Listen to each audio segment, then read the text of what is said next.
बबुआ हो बबुआ, पहुना हो पहुना, बबुआ हो बबुआ, पहुना हो पहुना। जब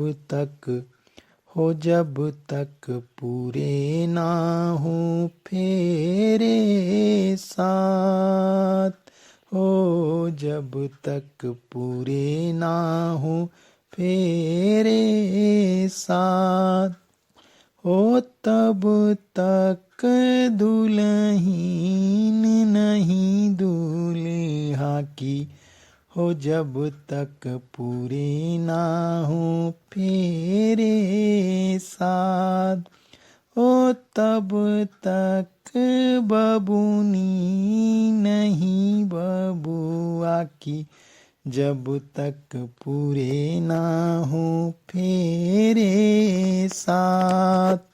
आप सभी को मेरा नमस्कार। आज हम गृहस्थ जीवन के बहुत ही महत्वपूर्ण विवाह संस्कार का उद्देश्य आपके बीच रखना चाहेंगे, जो हमारी संस्कृति से हमें उपहार स्वरूप मिला है। विवाह संस्कार हिंदू धर्म संस्कारों में 13वां संस्कार है। विद्याधन के पश्चात मनुष्य विवाह करके गृहस्थ आश्रम में प्रवेश करता है। यह संस्कार मनुष्य को पितृऋण से उऋण होने के लिए किया जाता है। मनुष्य जन्म से ही 3 ऋणों से बध करके जन्म लेता है: देव ऋण, ऋषि ऋण और पितृऋण। विवाह 2 शब्दों से मिलकर के बना है। विवाह वी धन वाह, अतः इसका शाब्दिक अर्थ है विशेष रूप से उत्तरदायित्व का वहन करना। पाणिग्रहण संस्कार को सामान्य रूप से हिंदू विवाह के नाम से जाना जाता है। अन्य धर्मों में विवाह पति और पत्नी के बीच एक प्रकार का करार होता है, जिसे विशेष परिस्थितियों में तोड़ा भी जा सकता है।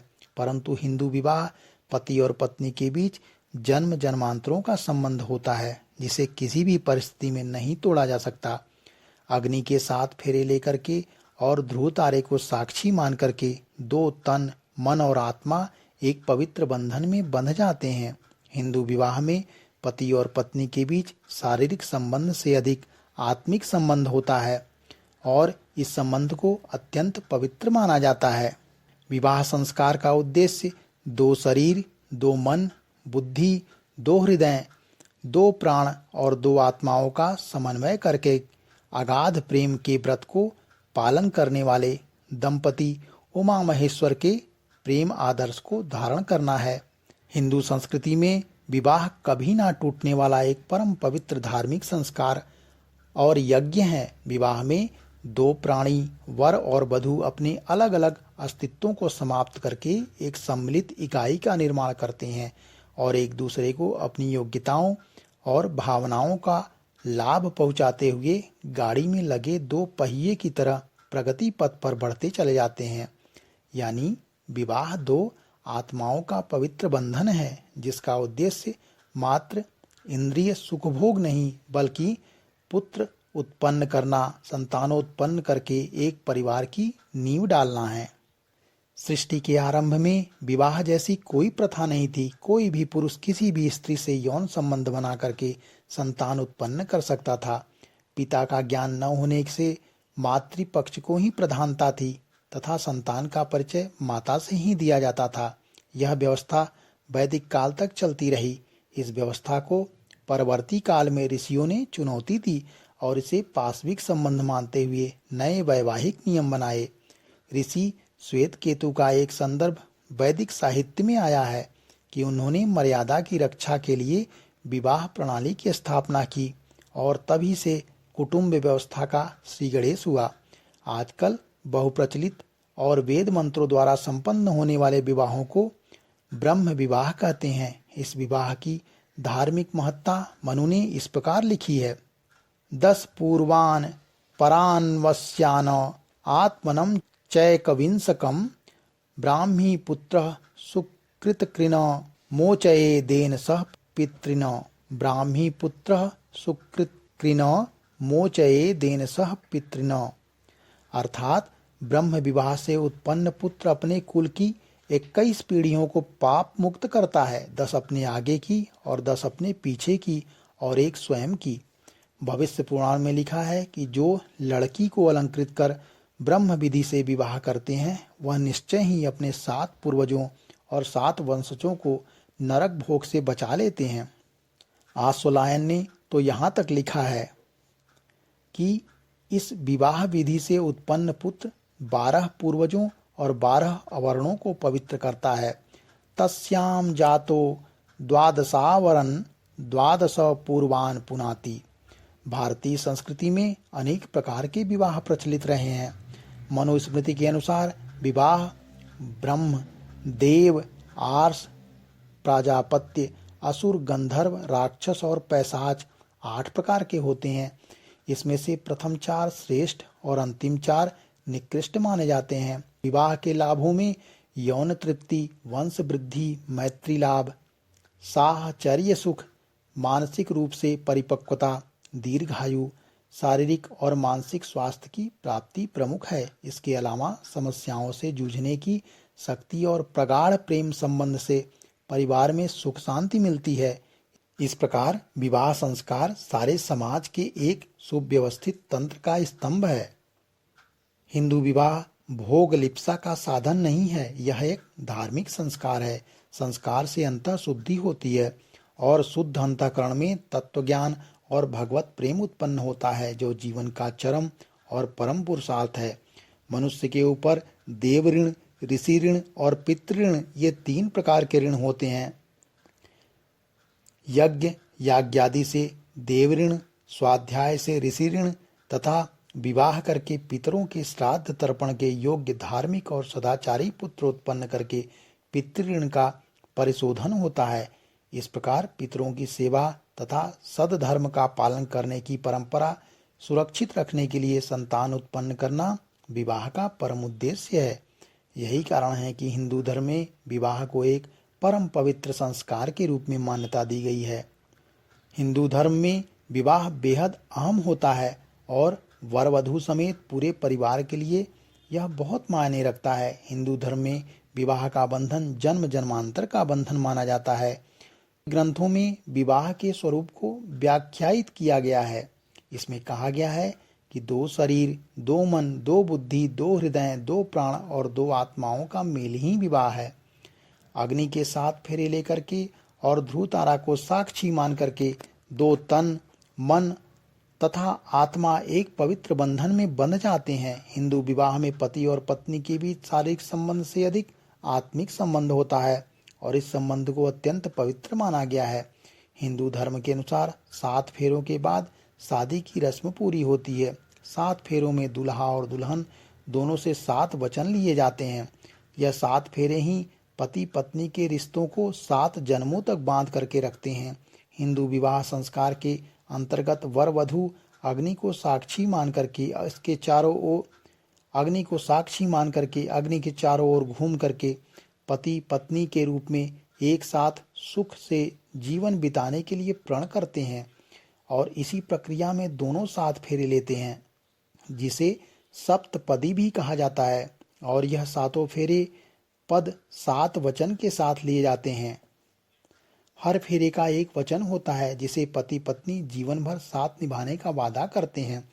यह 7 फेरे ही हिंदू विवाह की स्थिरता का मुख्य स्तंभ होते हैं। अब देखिए कि कन्या अपने पति होने वाले पति से क्या वचन मांगती है। पहले वचन में कन्या बोलती है, तीर्थ व्रतोद्यापन यज्ञ कर्म मया सहैव प्रियवयम कुर्या वामांगमायामि तदा त्वदीयम ब्रवीति वाक्यम प्रथमम कुमारी। तीर्थ व्रतोद्यापन यज्ञ कर्म मया सहैव प्रियवयम कुर्याः वामांगमायामि तदा त्वदीयम ब्रवीति वाक्यम प्रथमम कुमारी। कन्या अपने पहले वचन में वर से कहती है कि यदि आप कभी तीर्थ यात्रा पर जाओ तो मुझे भी अपने संग लेकर के जाना। कोई व्रत उपवास अथवा अन्य धर्म का कोई भी कार्य करिए, मुझे अपने वाम भाग में अवश्य स्थान दें। यदि आप इसे स्वीकारते हैं तो मैं आपके वामांग में आना स्वीकार करती हूँ। दूसरे वचन में कन्या होने वाले वर से वचन मांगती है। पूज्यो यथा स्वौ पितरौ ममापि तशेष भक्तो निज कर्म कुर्याः वामांगमायामि तदा त्वदीयं ब्रवीति कन्या वचनं द्वितीयम्। पूज्यो यथा स्वौ पितरो ममापि तशेष भक्तो निज कर्म कुर्याः वामांगमायामि तदा त्वदीयं ब्रवीति कन्या वचनं द्वितीयम्। कन्या अपने दूसरे वचन में वर मांगती है कि जिस प्रकार आप अपने माता पिता का सम्मान करते हैं उसी प्रकार मेरे माता पिता का भी सम्मान करें तथा कुटुंब की मर्यादा के अनुसार धर्मानुष्ठान करते हुए ईश्वर भक्त बने रहें, तो मैं आपके वामांग में आना स्वीकार करती हूँ। तीसरे वचन में कन्या वर से वचन मांगती है। जीवनम् अवस्थात्रये मम पालनां कुर्यात् वामांगमायामि तदा त्वदीयं ब्रवीति कन्या वचनं तृतीयम्। तीसरे वचन में कन्या कहती है कि यदि आप मुझे यह वचन दें कि आप जीवन की तीनों अवस्थाओं युवावस्था, प्रौढ़ावस्था और वृद्धावस्था में मेरा पालन पोषण करते रहेंगे तो ही मैं आपके वामांग में आने को तैयार हूँ। चौथे वचन को सुनिए। कुटुंब संपालन सर्व कार्य कर्तु प्रतिज्ञां यदि कांत कुर्याः वामांगमायामि तदा त्वदीयं ब्रवीति कन्या वचनं चतुर्थम्। कन्या चौथा वचन यह मांगती है कि जब तक आप घर परिवार की चिंता से पूर्णतः मुक्त थे, जबकि आप विवाह बंधन में बंधने जा रहे हैं, तो भविष्य में परिवार की समस्त आवश्यकताओं की पूर्ति का दायित्व आपके कंधों पर है। यदि आप इस भार को वहन करने की प्रतिज्ञा करें तो ही मैं आपके वामांग में आने को तैयार हूँ। विवाह पश्चात कुटुंब पोषण हेतु पर्याप्त धन की आवश्यकता होगी। इस वचन द्वारा यह स्पष्ट होता है कि पुत्र का विवाह तभी करना चाहिए जब वह अपने पैरों पर खड़ा हो जाए और पर्याप्त मात्रा में धनार्जन करने लगे। इसके पश्चात पांचवें वचन में कन्या वर से वचन मांगती है। स्वसद्य कार्ये व्यवहार कर्मण्ये व्यये मामापि मंत्रयेथा वामांगमायामि तदा त्वदीयं ब्रूते वचः पंचमत्र कन्या। इस वचन में कन्या जो कहती है वह आज के परिप्रेक्ष्य में अत्यंत महत्व रखता है। वह कहती है कि अपने घर के कार्यों में, विवाह आदि में लेन देन अथवा अन्य किसी हेतु खर्च करते समय यदि आप मेरी भी मंत्रणा लिया करें तो मैं आपके वामांग में आना स्वीकार करती हूँ। इसके बाद छठवें वचन में कन्या वर से वचन मांगती है। न मे पमानमं सविधे सखीनां द्यूतं न वा दुर्व्यसनं भञ्जस्वेत वामांगमायामि तदा त्वदीयं ब्रवीति कन्या वचनं च षष्ठम्। कन्या कहती है कि यदि मैं अपने सखियों और अन्य स्त्रियों के बीच बैठी हूँ तब आप वहाँ सबके सम्मुख किसी भी कारण से मेरा अपमान नहीं करेंगे। यदि आप जुआ अथवा अन्य किसी भी प्रकार के दुर्व्यसन से अपने आप को दूर रखें तो ही मैं आपके वामांग में आना स्वीकार करती हूँ। सातवें वचन में कन्या वर से वचन मांगती है। परस्त्रियं मातृसमां समीक्ष्य स्नेहं सदा चेन्मयि कान्त कुर्या वामांगमायामि तदा त्वदीयं ब्रूते वचः सप्तमत्र कन्या।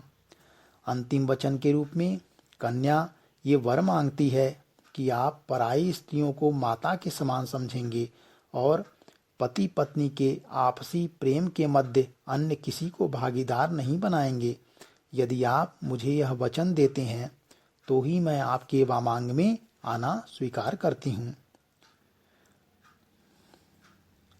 वरपक्ष सहर्ष इन वचनों को स्वीकार करता है और प्रत्युत्तर में वधू से इन वचनों को मांगता है। देखिए अब वर कन्या से क्या वचन मांगता है। स्वजीवनं मेलयित्वा भवतः खलु जीवने भूत्वा चाधारंगिनी नित्यं निवत्स्यामि गृहे सदा। वर कहता है या आप यह वचन लीजिए कि अपने जीवन को पति के साथ संयुक्त करके नए जीवन की सृष्टि करेंगी। इस प्रकार घर में हमेशा सच्चे अर्थों में अर्धांगिनी बन करके रहेंगी।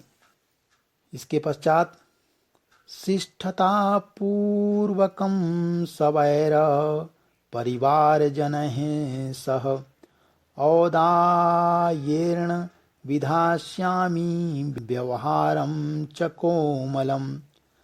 आप पति के परिवार के परिजनों को अपने ही परिवार के अंग मान करके सभी के साथ शिष्टता बरतेंगी, उदारता पूर्वक सेवा करेंगी और मधुर व्यवहार करेंगी। इसके पश्चात है त्यक्त्वा लस्यं करिष्यामि गृहकार्येर परिश्रमं भतुर्हर्षरं हिंग्यास्यामि स्वीयामेव प्रसन्नताम्। आप आलस्य को छोड़ करके परिश्रम पूर्वक गृह कार्य को करेंगी। इस प्रकार पति की प्रगति और जीवन विकास में समुचित योगदान करेंगी। श्रद्धया पालयिष्यामि धमरं पातिव्रतं परं सवर्दैवानुकूल्येन पत्युरादेश पालिका। आप पतिव्रत धर्म का पालन करेंगी, पति के प्रति श्रद्धा भाव बनाए रख करके सदैव उसके अनुकूल रहेंगी, कपट दुराव न करेंगी, निर्देशों के अविलंब पालन करने का प्रयास करेंगी। श्रूषणपरा स्वच्छा मधुर प्रिय भाषिणी प्रतिजाने भविष्यामि सततम सुखदायिनी। सेवा, स्वच्छता और प्रिय भाषण का अभ्यास बनाए रखेंगी, ईर्ष्या, कुढ़न आदि दोषों से बचेंगी और सदा प्रसन्न देने वाली बन करके रहेंगी। इसके पश्चात वर कन्या से वचन मांगता है मितव्ययेन गार्हस्थ्य संचालने हि नित्यदा प्रयतिष्ये च सोत्साहं तवाहम नुगामिनी। आप मितव्ययी बनकर के फिजूल खर्ची से बचेंगी और पति के असमर्थ हो जाने पर गृहस्थ के अनुशासन का पालन करेंगी। इसके पश्चात वर पक्ष कन्या पक्ष से वर वचन चाहता है देव स्वरूपो नारीणां भक्तारं भवति मानवः मत्वेति त्वां भजिष्यामि नियतां जीवनावधिम्। नारी के लिए पति देव होता है, यह मानकर मतभेद भुला करके सेवा करते हुए जीवन भर सक्रिय रहेंगी, कभी भी पति का अपमान नहीं करेंगी। जो पति के पूज्य और श्राद्ध पात्र हैं उनकी सेवा करेंगी, परिवार के सदस्यों में सुसंस्कारों के विकास तथा उन्हें सद्भावना के सूत्रों में बांधे रहने का कौशल अपने अंदर विकसित करने का प्रयास करेंगी। दुल्हन भी इन शुभ वचनों को स्वीकार करती हैं और मुस्कुराती हैं। वर और वधू एक दूसरे का सुस्वागत करते हैं और अब वे वास्तविक रूप में पति पत्नी के अधिकारों को प्राप्त करते हैं। इसके बाद वधू को वर के सामने से निकाल करके वर के वाम भाग में बिठाते हैं। वधू को समझाया जाता है कि इसके बाद वह कभी भी पति के आगे से नहीं निकले, अर्थात पति की आज्ञा का उल्लंघन नहीं करे। वधू के वामांगी होने के उपरांत बचे हुए फेरे पूरे कर सप्तशती पूरी की जाती है। वर्तमान परिवेश में वेदों और पुराणों द्वारा वर्णित मानव जीवन के इस अमूल्य संस्कार की प्रगाढ़ता दिनों दिन क्षीण होती जा रही है। पति और पत्नी के परस्पर आत्मिक संबंध आज के बदल रहे सामाजिक ढांचे में संभलने और संवरने की बजाय टूटते और बिखरते जा रहे हैं, जिसके कारण संगठित पारिवारिक और सामाजिक नींव सपना बन करके रह गया है। इसलिए हम भारतीय सभ्य समाज के उत्कृष्ट विचारक और संवेदनशील जनमानस, विशेष करके भारतीय संवैधानिक ढांचे की व्यवस्था से जुड़े महानुभावों से विनम्र अनुरोध करते हैं कि ऐसी चुनौतियों पर लेख, चर्चा और संगोष्ठियों से आगे बढ़कर कुछ अलग और व्यवहारिक विचारों का जनसंचार करें, जिससे वैवाहिक संबंधों और उसके सकारात्मक उद्देश्य से समाज को जागृत कर नए भारत के निर्माण में अमूल्य सहयोग प्रदान किया जा सके। आप सभी के स्नेह और आशीर्वाद के लिए हृदय से धन्यवाद।